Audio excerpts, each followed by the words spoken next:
Welcome to our study of the latter prophets. We're in Daniel chapter 10, verse 1. In the 3rd year of Cyrus, king of Persia, so Cyrus is the 4th king Daniel has served under, a revelation was given to Daniel, who is called Belteshazzar. Its message was true, and it concerned a great war. The understanding of the message came to him in a vision.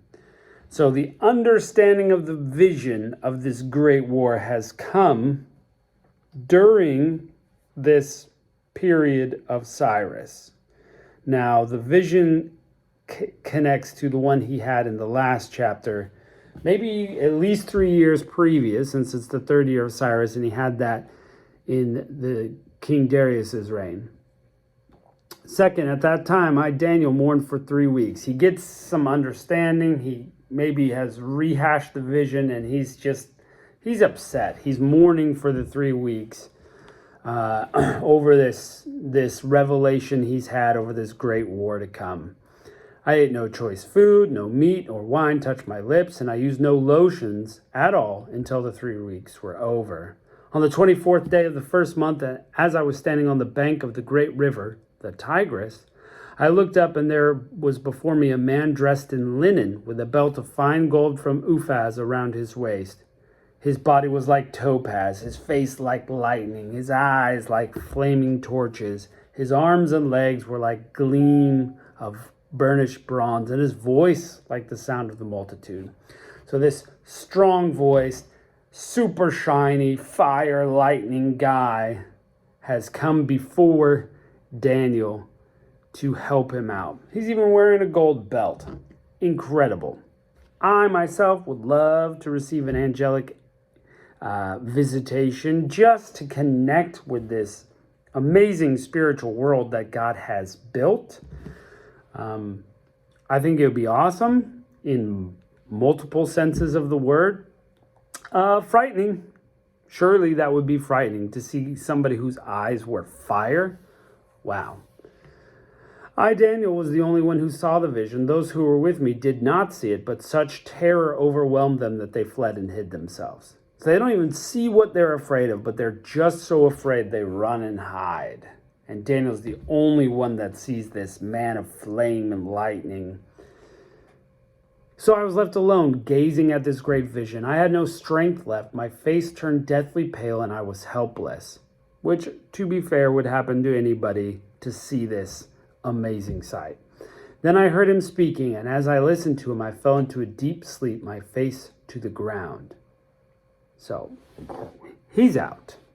A hand touched me and set me on my trembling hands and knees. So he's like, oh my gosh, oh, what happened? He's just trying to gather his strength. He said, Daniel, you who are highly esteemed, great compliment, consider carefully the words I'm about to speak to you and stand up, for I have now been sent to you. And when he said this, I stood up trembling. He's still shaking because, whoa. Then he continued, do not be afraid, Daniel, since the first day you set your mind to gain understanding and humble yourself before God, your words were heard, and I've come in response to them.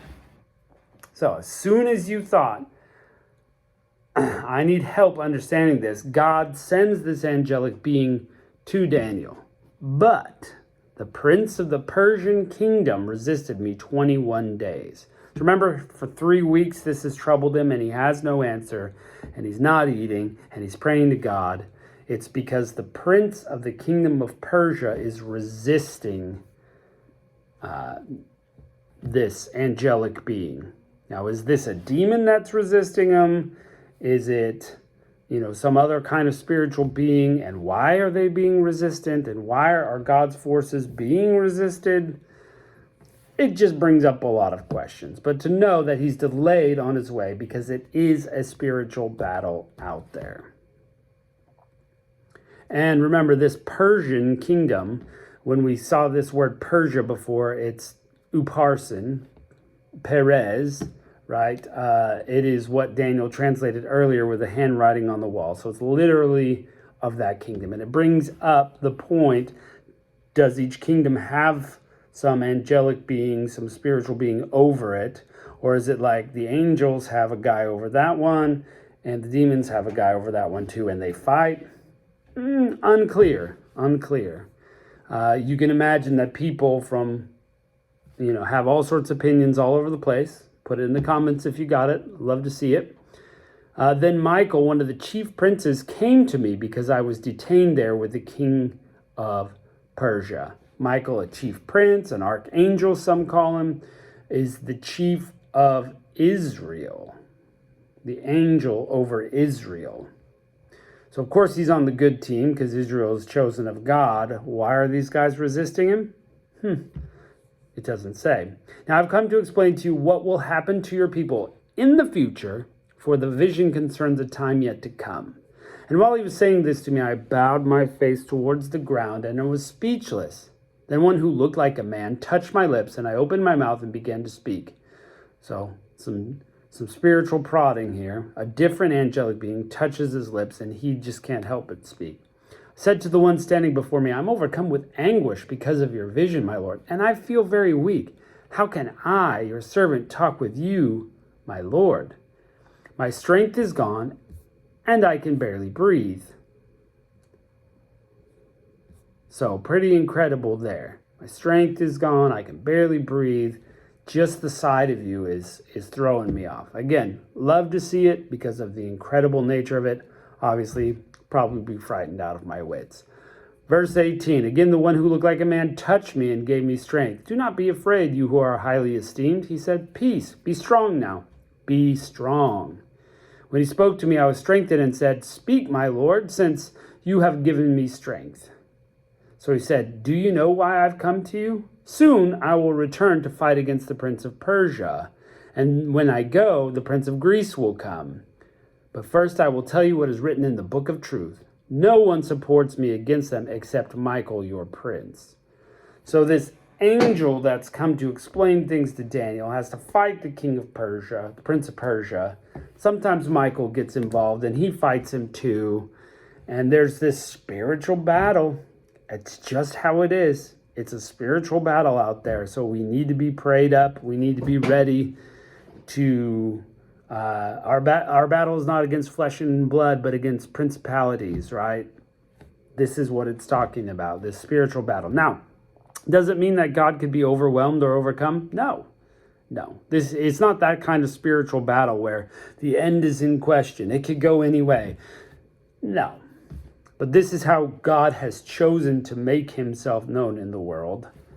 This is how he has chosen to create it. And these are some of the results there.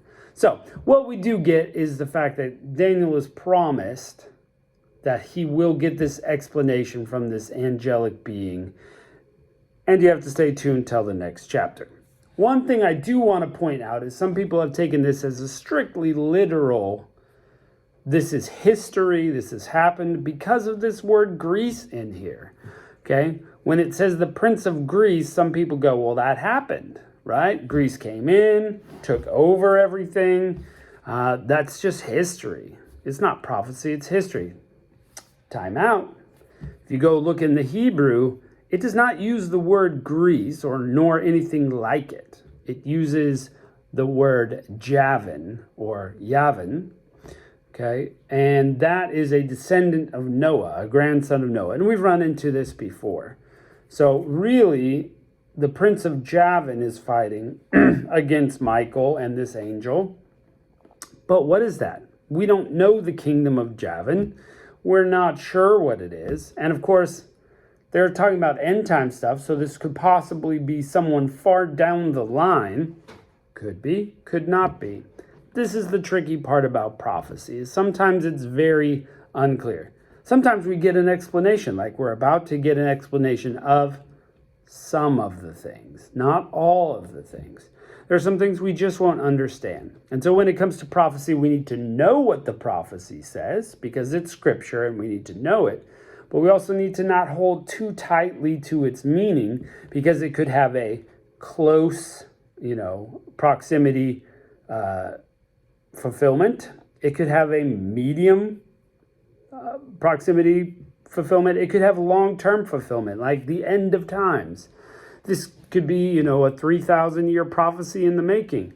We don't know. And we can't hold too tightly to that, or we shouldn't, whether we do or not. But I'm looking forward to this explanation. What does the angel have to say to Daniel about all these events happening. And for that, we'll have to see you next time.